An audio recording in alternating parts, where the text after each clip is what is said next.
Maar te midde van hierdie realiteit, my broer en suster, praat ek met u oor vers 29 vanaand van dit wat ons saam gelees het. Onder die tema Satan soog voor Christus. Wanneer die vyand die knie buig. En ek dink dit is 'n baie belangrike boodskap vir ons om juis in 'n tyd soos hierdie maar net van kennis te neem en inderwaarheid binne hierdie chaos moed te skep. Vers 29 sê, en met eens skreeu hulle en sê, wat het ons met u te doen, Jesus, Seun van God? Het u hier gekom om ons voor die tyd te pynig? En toe ek dit lees, het ek gewonder dat ek bietjie in die oorspronklike taal moet gaan krap, want is hier nie iewester een of ander geheimenis nie? Kan dit so doodeenvoudig gestel word?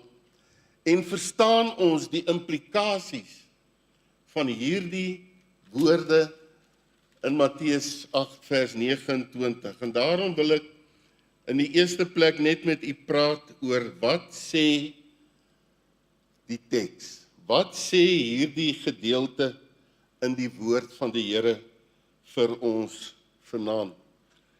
Ons hoor hulle het geskreeu.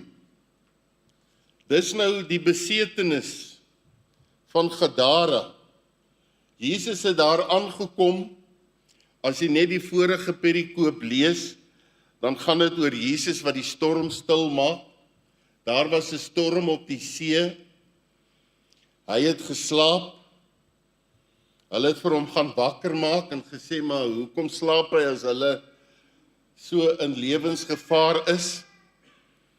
Toe vra hy vir hulle, maar hoekom is julle so klein gelowig?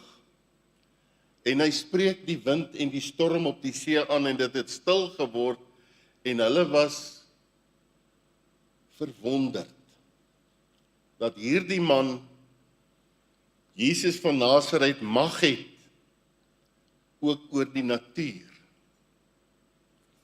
En nou kom hulle hier aan by Gadara, hulle klim uit en daar loop hulle twee duiwelbesetenis tegemoet. En soos ons hierdie perikoop lees, het hulle was so wild, hulle was nie kranksinnig nie, hulle was duiwelbesete. Dis heeltemal iets anders as kranksinnigheid. Dis mense wat beset is deur Satan en dat hulle nie eers meer in die dorpe verdra is nie, maar dat hulle daar in die grotte tussen die grafte geleef het en mense was bang om met die pad verby te gaan, want hulle was bang vir hierdie verskriklike duiwelbesete mense wat hulle skade kan aandoen.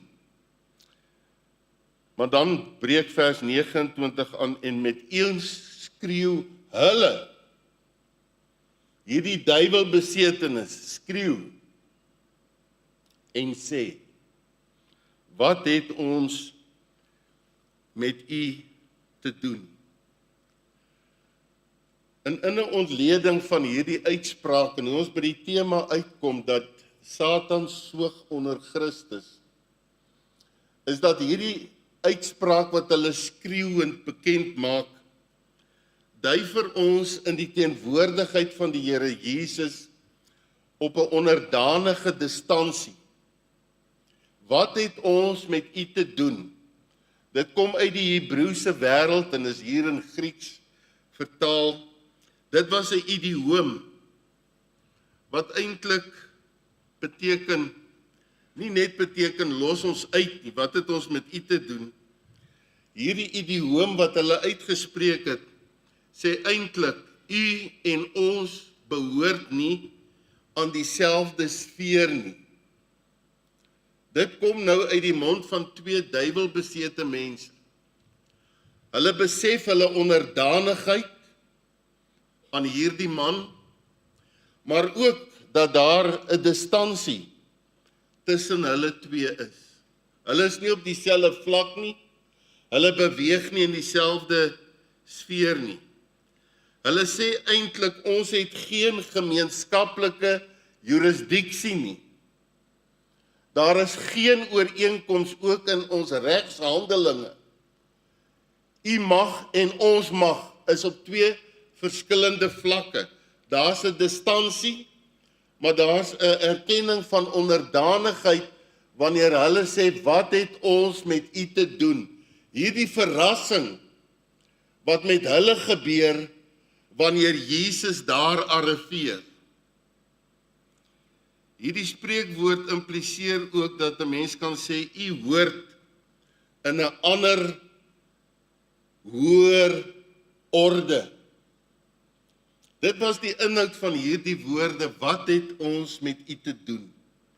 Dit is hulle verklaring, en dit het hulle skreeuend daar bekend gemaak. Dit word elders ook gebruik, my broer en suster, wanneer 'n mindere erken, hy het geen reg om te konfronteer nie, soos wat jy iemand met gelyke gesag doen nie. So hierdie was nie 'n konfrontasie nie. Hierdie was nie 'n magstryd nie, maar 'n erkenning van ongelykheid. Hulle het nie Jesus probeer uitdaag nie. Hulle het eintlik net probeer om tyd te wen. Wat het ons met u te doen? En hierin sien ons in hierdie gebeurtenis, my broer en suster, dat hierdie handlangers van Satan reeds besig is om die knie te buig. Dis hierdie onderdanige distansie. En dis baie opvallende en belangrike detail vir jou en my in 'n tyd soos hierdie. Hulle het nie vir hom gevra of het hy mag oor ons nie. Hulle vra, het hy reeds gekom om u mag oor ons uit te voer? Hoor u die verskil in nuance? Dis die dieper implikasies van hierdie wonderlike woord van die Here. Dis nie dat die gesag van Christus betwis word nie. Die vraag is net, wanneer sal hy sy autoriteit bevestig? Kan jy onthou dat daar in Filippense 2 vers 10 staan, sodat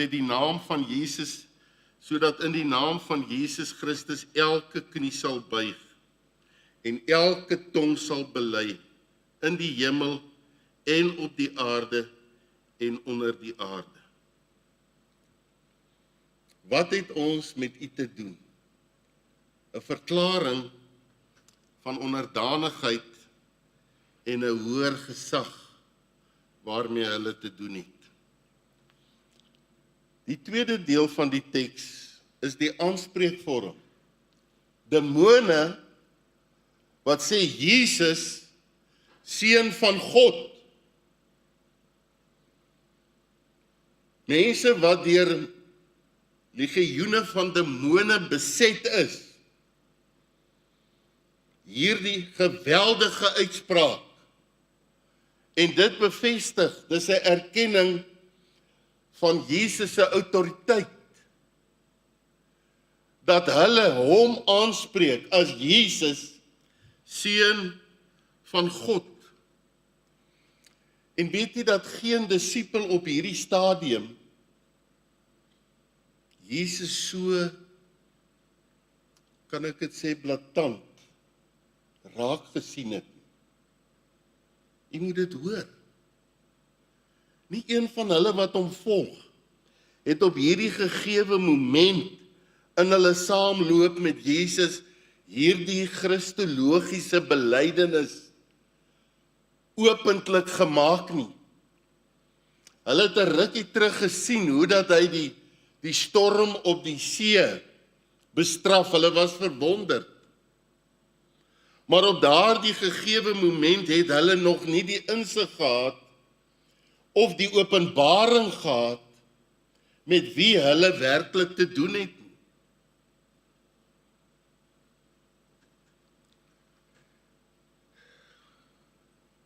Hulle was onwillig. Hulle het dit nie met vreugde gedoen nie, maar hulle moes sy autoriteit erken. En weet jy, my broer en suster, die vreemdste is dat elke valse godsdiens, as jy wil uitvind, wat is die geur of die klank of die inhoud van 'n godsdiens, vra net vir hulle, wat dink julle van Jesus? Dis 'n baie onderskeidende vraag. Want wat mense van Jesus sê en dink en glo, plaas hom presies in 'n spesifieke kategorie. En daarom, as die moslim geloof sê, Jesus is net 'n profeet, hy is nie die seun van God nie. God het nie 'n seun nie, dan plaas dit daardie geloof in 'n spesifieke kategorie dat ons het nie met dieselfde God te doen nie. En so is dit nou maar soos 'n seekat met sy tentakels. Die godsdienste het verskillende name, maar hulle ontbreek aan dieselfde probleem. Die Jehova getuies erken nie Jesus as God nie. En dit is die onderskeidende vraag, en so kan jy al die godsdienste in die wêreld toets. Waar staan hulle met Jesus? En nou basyn, duiwelbesete mense, die erkenning uit, Jesus, seun van God. Kan u dit glo? Dat hulle is terdee bewus van wie hulle te doen het, maar hulle verlei arme mense in godsdienstige rigtings en strome en versprei die leuen om die godheid van Jesus te beroof. Maar hier in hierdie teks kom verklaar hulle self die autoriteit, die erkenning. Wie is hierdie man van Nasaret?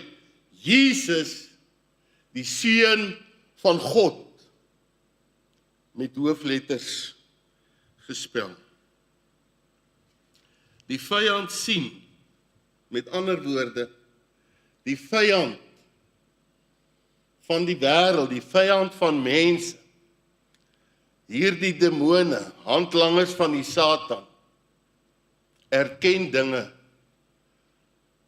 wat mense nie wil erken. Hoe is dit moontlik? Maar dis wat hierdie teks sê, waarvan ons moet kennis neem.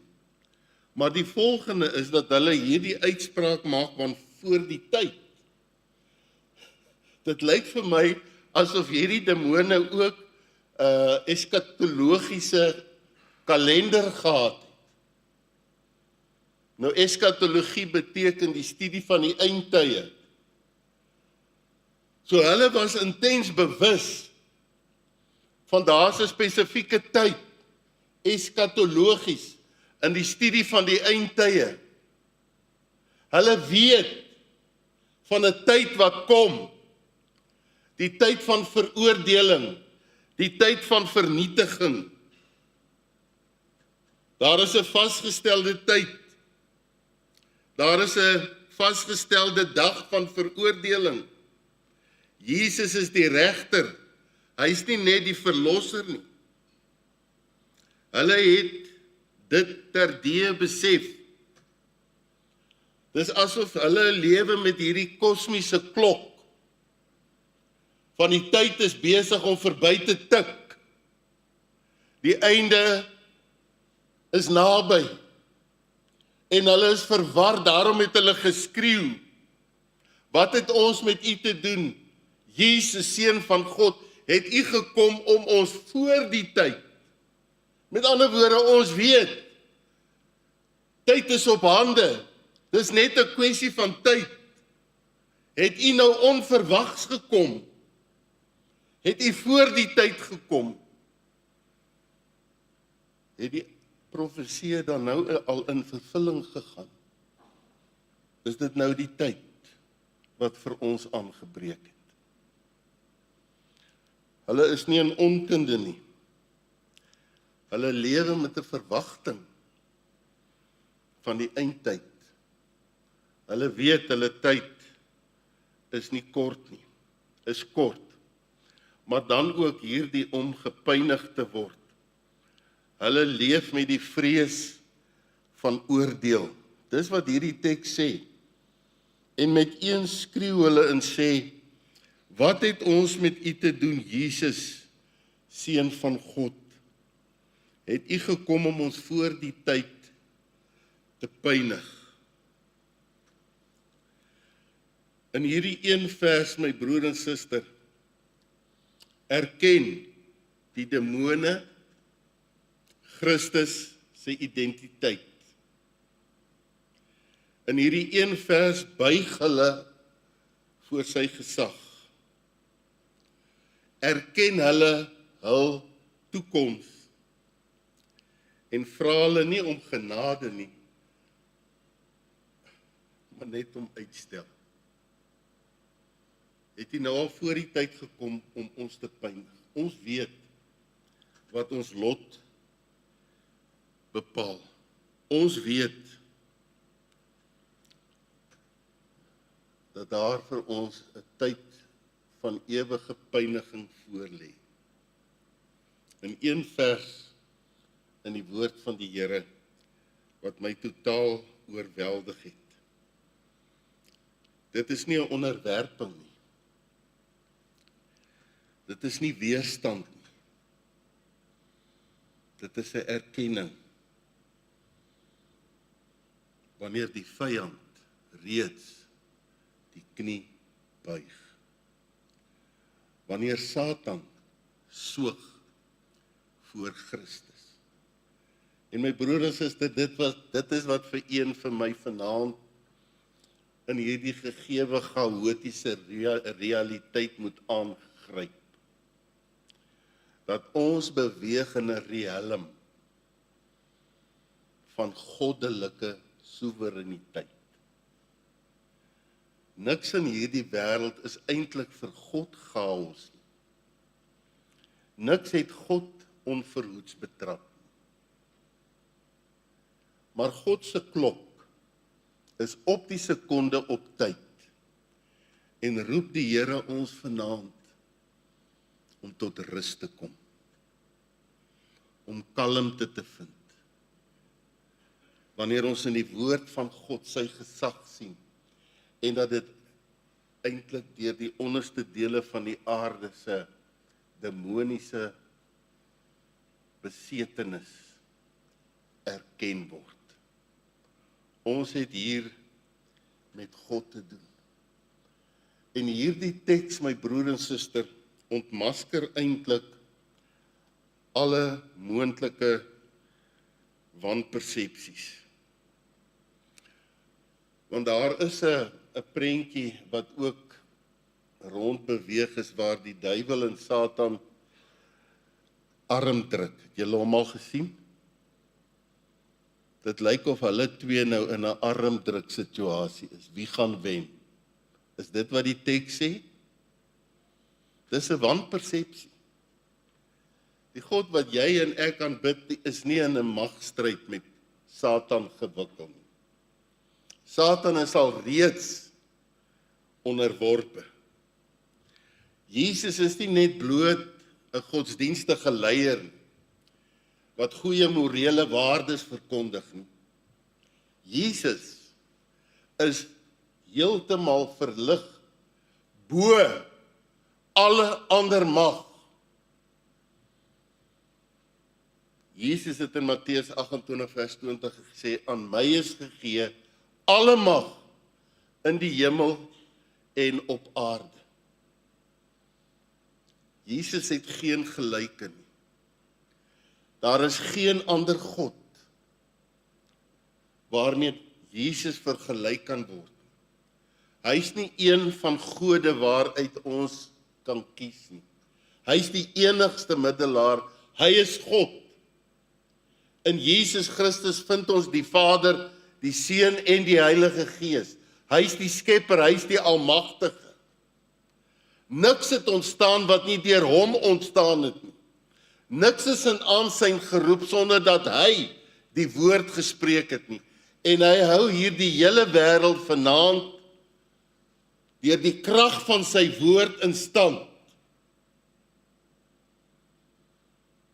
Hy is die Alfa en die Omega. Hy is die eerste en die laaste.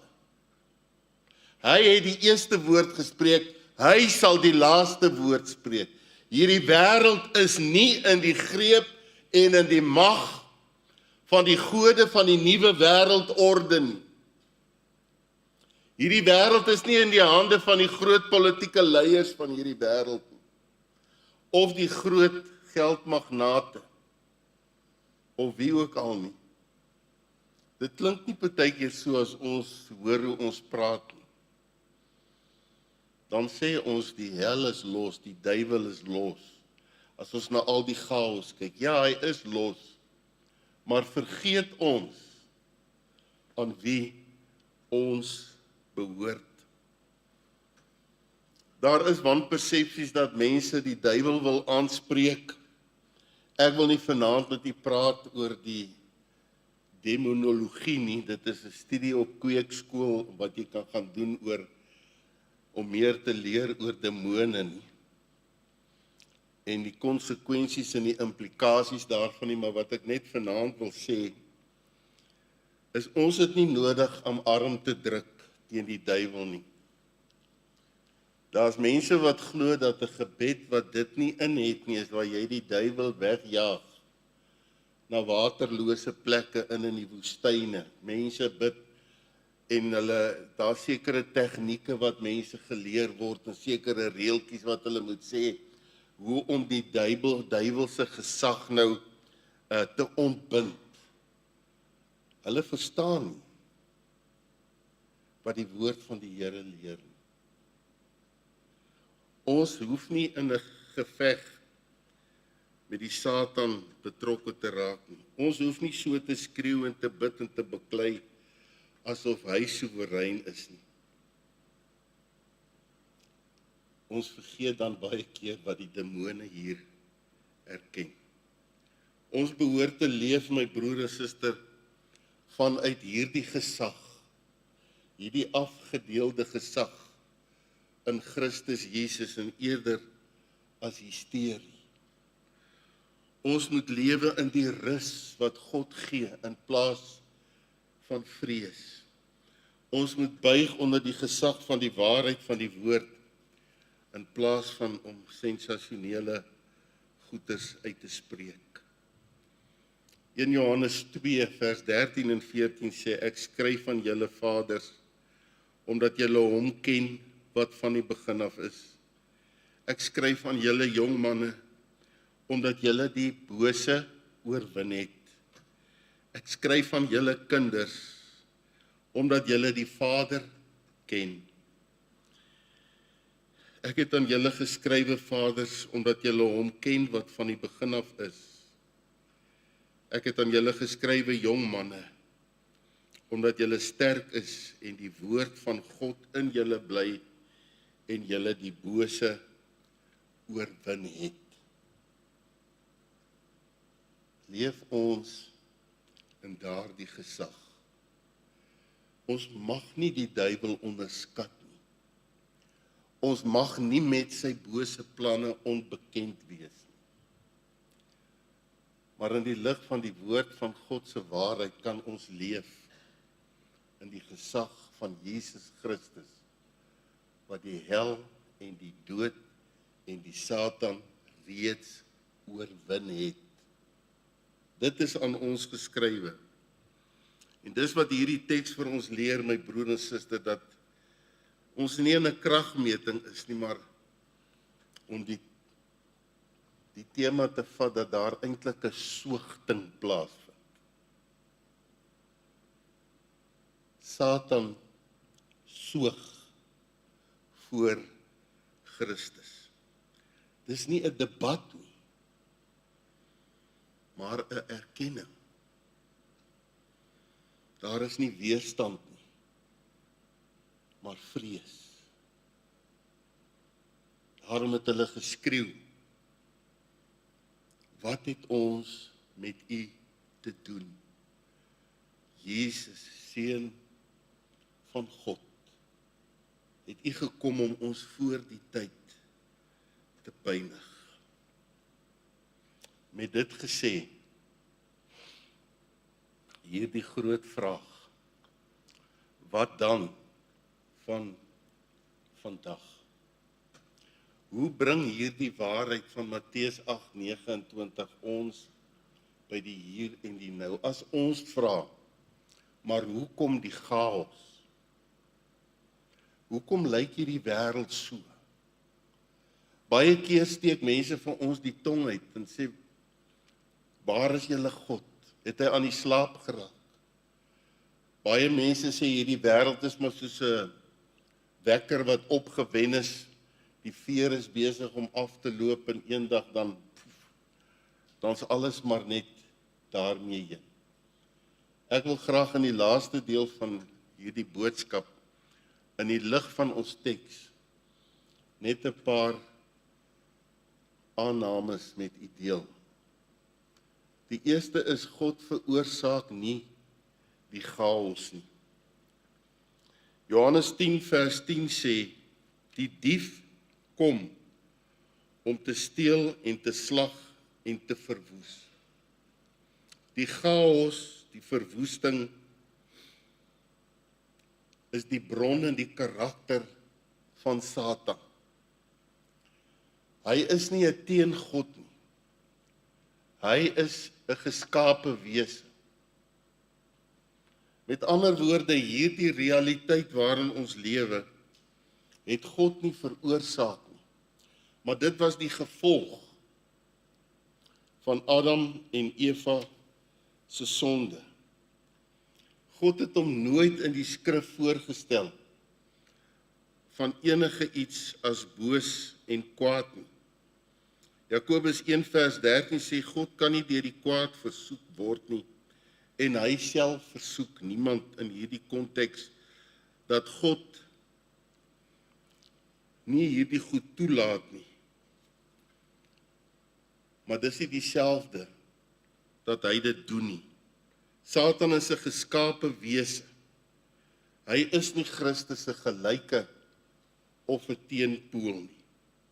Inteendeel, Kolossense 1:16 en 17 sê, want in hom is alle dinge geskape, sigbaar en onsigbaar, magte en heerskappye, alles is deur hom en tot hom geskape. Dis die goedheid en die genade van God. En selfs hierdie gevalle magte bestaan, hoor nou mooi, onder die heerskappy van Christus. Dis moeilik om te verklaar, maar dis die realiteit. In die tweede plek, hierdie toelating van God, dat hy hierdie toelating dra nie sy goedkeuring weg. Dit is maar net eenvoudig die lewe. In die Bybel onderskei ons God se volmaakte wil en dan ook sy toelaatbare wil. En dit wat hy toelaat, dra nie altyd sy goedkeuring weg. Daarom het jy en ek al baie verkeerde besluite geneem. Daarom het jy en ek al baie keer onder die toelatende wil van God, vanweë ons vleeslikheid en vanweë die feit dat ons nie alles mooi oorweeg en al die insigte oor beskik nie, in 'n rigting beweeg om later te ontdek, maar dit was nie God se wil nie. En die wonderlike genade is dat ons dit kan erken en kan regmaak. Dat ons buite die volmaakte wil van God geleef het, maar ons is nie robotte nie. Hy laat dit toe. En so het hy ook hierdie realiteit toegelaat. Hoe moeilik dit vir ons is om dit te vat en te snap. Ons kan dit in Job se lewe sien. Maar, ja, God het toegelaat wat met Job gebeur het, maar dit was begrens. As dit ware tot hier toe en nie verder. God laat nie dinge toe tot ons vernietiging. Job se lewe ten spyte dat hy geweldige trauma beleef het. Hy het sy besittings verloor, hy het sy vrou verloor, hy het sy boerdery verloor, hy het sy kinders verloor, en op die einde, die laaste, het hy sy gesondheid verloor. Hy het op 'n ashoop gesit en sy swere met potskerwe gekrap.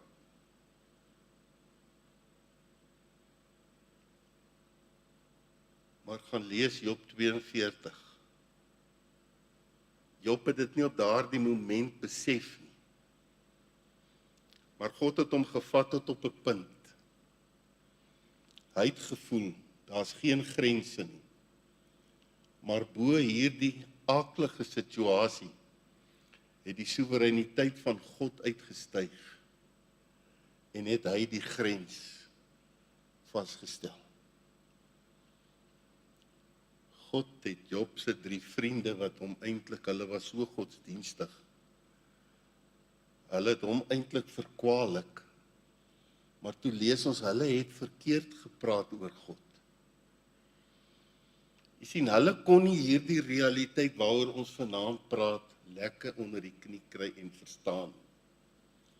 En hulle het verkeerd oor God gepraat. Ons praat baie keer verkeerd. Ons dink ons is oulik, ons dink ons is slim, maar ons praat baie keer so verkeerd, omdat ons nie insig het in die weë van die Allerhoogste God nie.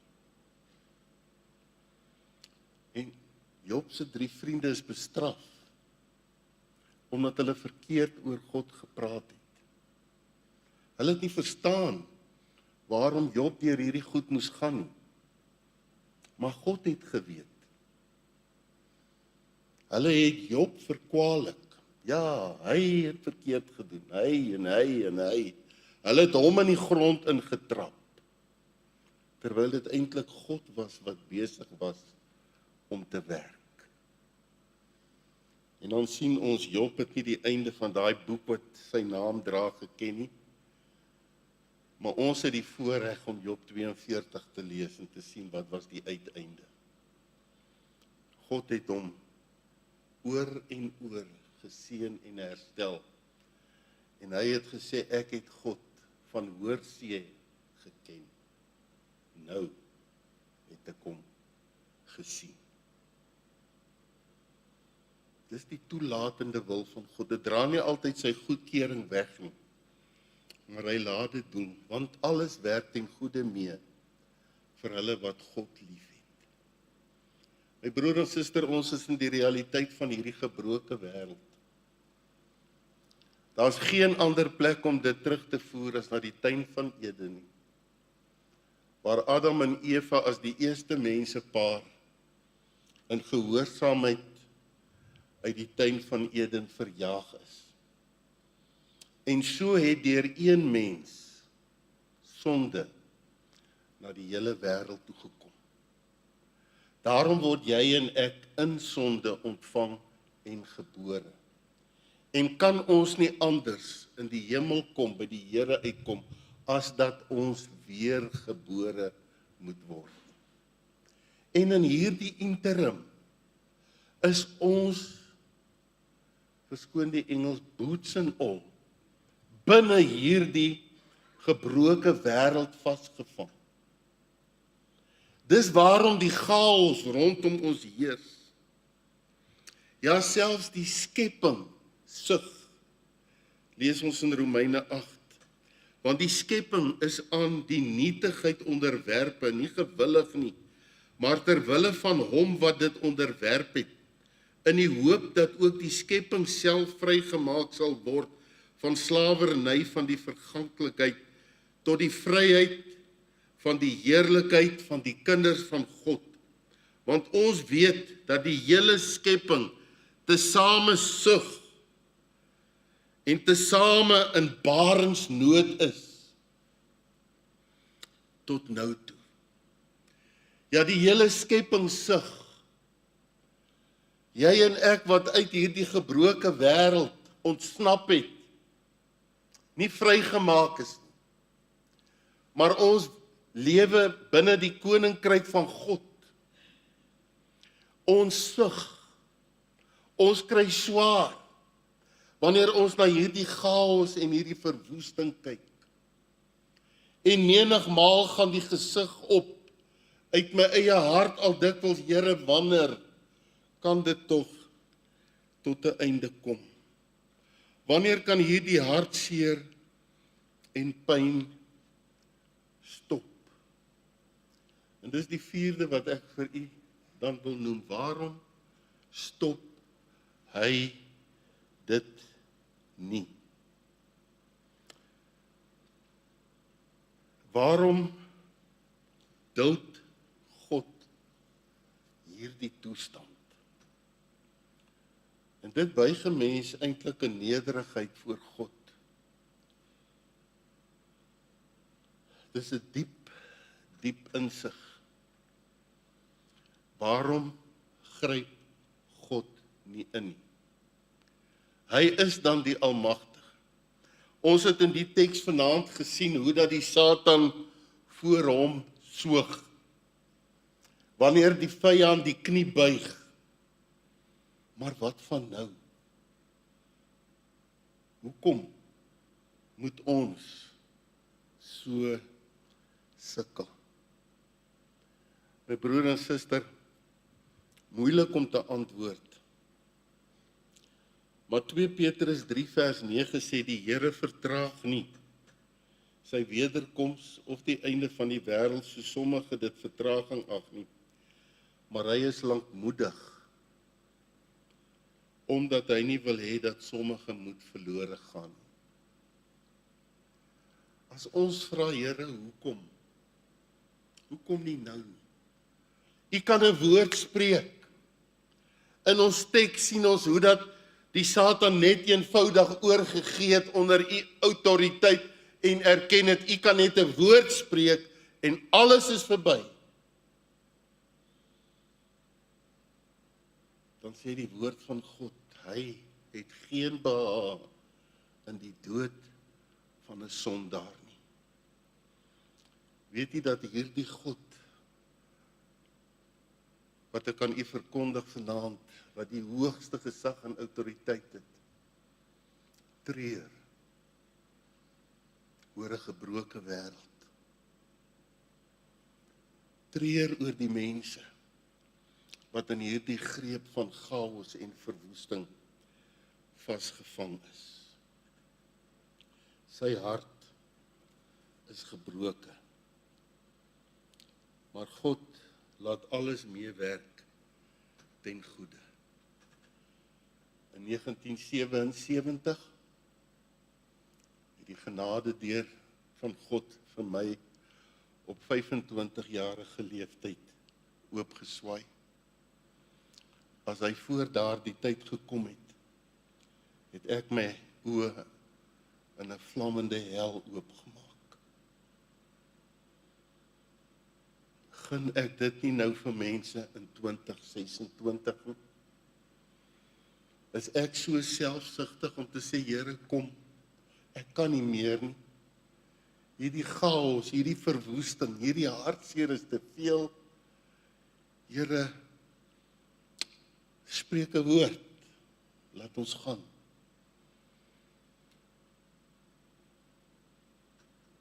Die deur van genade staan vanaand nog oop vir elke mens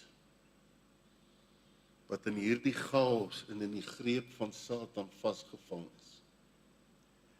En hulle moet hierdie woord hoor. Kom na my toe, almal wat vermoeid en belas is, en ek sal jou rus gee. Kom nou en laat ons die saak uitmaak, sê die Here. Al was jou sonde soos skarlaken, al is jy hoe verwoes in hierdie chaos, in hierdie verwoesting, al sit jy met watse verslawing of sonde in jou lewe, kom nou en laat ons die saak uitmaak, al was dit rooi soos purper, dit sal word soos wol. Waarom stop hy dit nie? Terwille van 'n verlore gaande wêreld. Maar ek kan nie anders as om u te wys hoe Christus binne hierdie realiteit geleef het nie. As ons vra hoe, kom ons kyk, hoe het Christus dit gedoen? Hy het nie die verwoesting en die chaos op 'n afstand aangespreek en verwyd en verkwalik en verwerp nie. Hy het in hierdie chaos ingestap. Hy het hier ingestap. Hy het saam kom lei. Binne hierdie gebroke realiteit. Hy het gehuil. Jerusalem, Jerusalem, hoe dikwels wou ek julle soos 'n hen haar kuikens onder haar vlerke bymekaar maak, maar julle wou nie. En Getsemane het hy bloed gesweet. Dit was swaar om hierdie las te dra. Hy het gebid dat hierdie bitter beker by hom moet verbygaan, maar nogtans nie u wil nie. Nie my wil nie, maar u wil. Uiteindelik het hy die vloekdood aan die kruis op Golgotha gesterf. Die dood van 'n vervloekte. Die wêreld, die gebroke wêreld, was te blind om te sien wie hulle besig is om te vermoor. Hulle het die vuis teen God gebal. Selfs die kerk het geskree, kruisig hom, kruisig hom. Laat vir ons Barabbas vry. En die wêreld, hierdie gebroke wêreld, kry dit reg om die seun van God te vermoor. Maar hy het uit die dood uit opgestaan. Hy het die Satan met sy eie swaard onthoof. Hy het die sleutels van die dood en van die doderyk in sy naam geneem en gesê, moenie vrees nie. Ek is die opstanding. Ek is die lewe. Kom na my toe. Hy het deur die dood hom tot niet gemaak wat mag het oor die dood. Dit is die duiwel. Hebreërs 2 vers 14. God se antwoord op die Satan is nie toleransie nie, is nie geduld nie. Dit is oorwinning deur homself op te offer. Hy het die owerhede en die magte ontwapen en hulle in die openbaar tentoongestel. Kolossense 2 vers 15. En daarom, my broer en suster, die laaste, die antwoord vir hierdie ernstige vraag van die chaos in ons midde, lê nie in die nou nie, maar in die einde. Hou vas, staan in die geloof, neem jou posisie in Christus in, moenie deur hierdie wêreld verswelg word nie. Paulus sê aan die Romeine, word nie aan hierdie wêreld gelykvormig nie, maar word verander deur die vernuwing van julle gemoed, om te smaak wat die goeie en die welgevallige en die volmaakte wil van God is, binne hierdie realiteit. Dit verg dat jy en ek, soos die Here Jesus sê, as iemand agter my aan wil kom, sal hy homself moet verloon, die kruis opneem en my volg. En as ek hom volg, kan ek in hierdie oorwinning van die Here Jesus lewe. Want die einde is 'n realiteit. Die antwoord is nie in die hier en die nou nie. Die antwoord lê wat hierdie demoonbesetenis besef het U gekom om ons voor die tyd te pynig. Dis voortydig. Die einde is 'n realiteit. As ons die woord van die Here lees, en die duiwel is gewerp in die vuurpoel, vir ewig verlore. Openbaring 20 vers 10. Die einde is in sig, die einde is die antwoord. Dit is op pad. Jy en ek moet uithou en aanhou tot die einde toe. In hierdie stukkende wêreld, as instrumente vir die lewende God. 1 Johannes 4 vers 4 sê, julle is uit God, my kinders, en het hulle oorwin, omdat hy wat in julle is, groter is, as hy wat in die wêreld is. Staan op, my kinders, staan op, seuns en dogters, in die chaos van hierdie verwoesting rondom ons. Stap uit in hierdie gebroke wêreld. Hy het dit reeds oorwin. Moenie hom onderskat nie. Moenie met sy planne onbekend wees nie. Moenie aan hierdie wêreld en sy denke en patrone gelykvormig word nie. Maar die Here wil vanaand jou verander. Hy wil jou gedagtes vernuwe om binne hierdie realiteit uit te styg en in die autoriteit van Christus uit te stap. Geen vrees vir selfs die Satan nie. En dan hierdie woord, Romeine 16 vers 20, en die God van vrede sal die Satan spoedig onder julle voete verbrysel. Die genade van ons Here Jesus Christus sy met julle. Amen. Ek het ietsie hiervan beleef in Durban. Die erf waarop die kerk daar gebou is die helfte kleiner as wat hy nou is. Daar was 'n hotel, bekend as Malvern Hotel. Louis sal hom ken. Die Malvern Hotel waar jong mense Vrydag en Saterdag aande uitgehang het. Baie bose goed daar aangegaan het. En ons het as 'n ou klein gemeentetjie vir hierdie gebroke wêreld gebid. Toe ek weer eendag daar verbyry, toe is hulle besig om Malvern Hotel af te breek.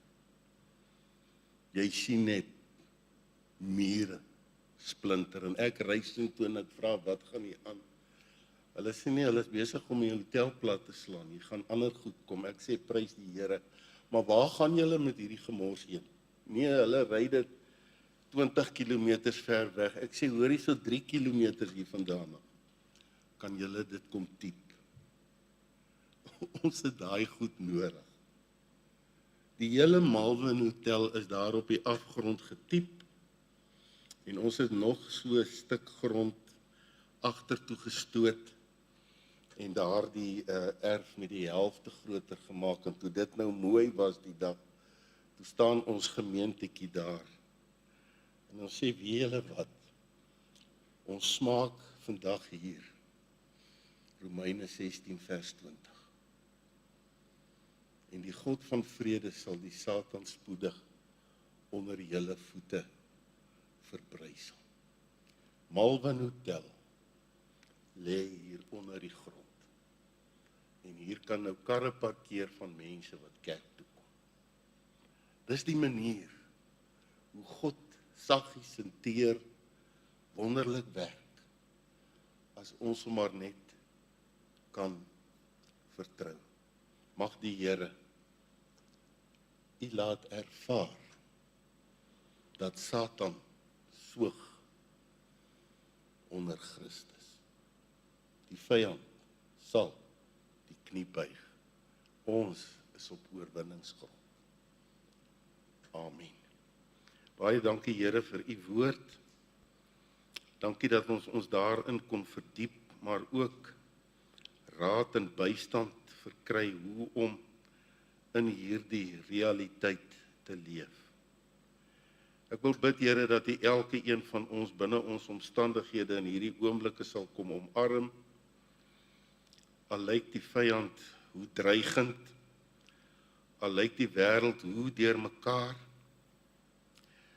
dat u ons sal help om binne hierdie wêreld in te stap. Al moet ons ly, al moet ons soms gekruisig word, al moet ons soms teenstand verduur, maar dat ons nie sal soeg nie, maar weet Here, u is die allerhoogste God, u is in beheer, en u hou ons veilig in u hand. Help ons om oor te gee, help ons om 'n geloofsoog op te rig, help ons om nie aan die God van hierdie wêreld en sy dinge gelyk te word nie, maar dat ons in u vrede en vastigheid kan ervaar. Ons eer u, ons aanbid u, in Jesus naam. Amen.